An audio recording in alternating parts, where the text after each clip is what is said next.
Photoshop we automated with scripts. Premiere is different. It has no external scripting, but it has something more modern, panels. And Magic Automa ships its own. A small panel that lives inside Premiere connects to Magic Automa, and from that moment your project answers to buttons. Save, import, switch sequences, and you'll see much more. You'll need Premiere 25.6 or later. The install is a one-time thing, and that's exactly where we start. In Magic Automa's documents, there's an Adobe Panels folder, and inside it a .ccx file. That's the panel. And in that folder, you'll always find the current version, because Magic Automa's updates keep it aligned on their own. You install it once, and from then on you'll find it in Premiere under Window, UXB Plugins, Magic Automa.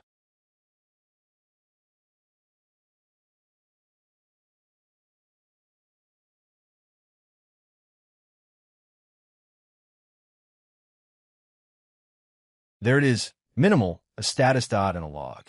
Green means connected. The bridge between the two apps is up and stays up, all local, on your machine. The two apps simply talk to each other. A tip, dock the panel into your workspace, so it reopens by itself every time Premiere starts and you never think about it again. And if one day you run a macro with the panel closed, Magic Automa notices and tells you before running. No mysterious errors. First, building blocks. Premiere project. Saving the project from a button or from a trigger. Picture the Stream Deck key that saves Premiere while you edit. Same place.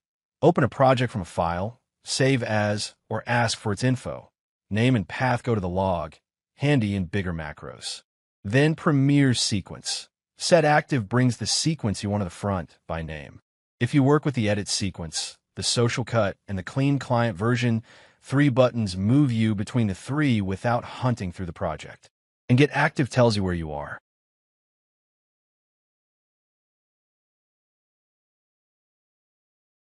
Third block, the one that opens the day, importing.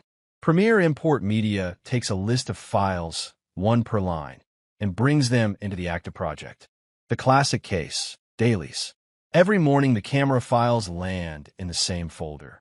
The button imports them while you pour your coffee. And since it's a macro action, you can put I in line with the others.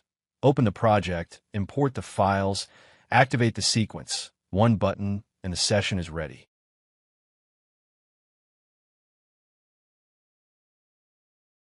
And when the ready-made blocks aren't enough, there's the passe-partout Premiere command.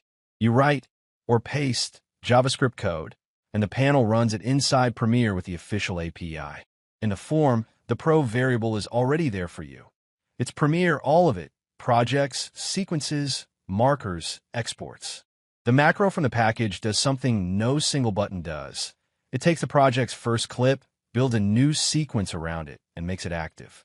For lines, run, there it is. You can have the code written for you. Premiere's API documentation is public, and these macros are a great starting point to copy and adapt. It's the integration's safety valve. If Premiere can do it through the API, Premiere command puts it on a button.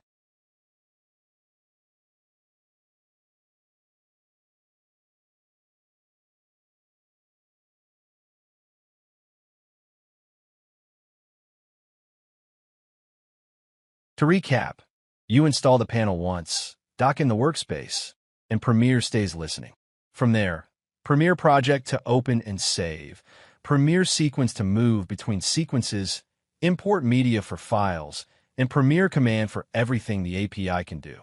But the best part comes now. Next video, the panel drops markers on the timeline and exports the sequence with real media encoder presets. See you there.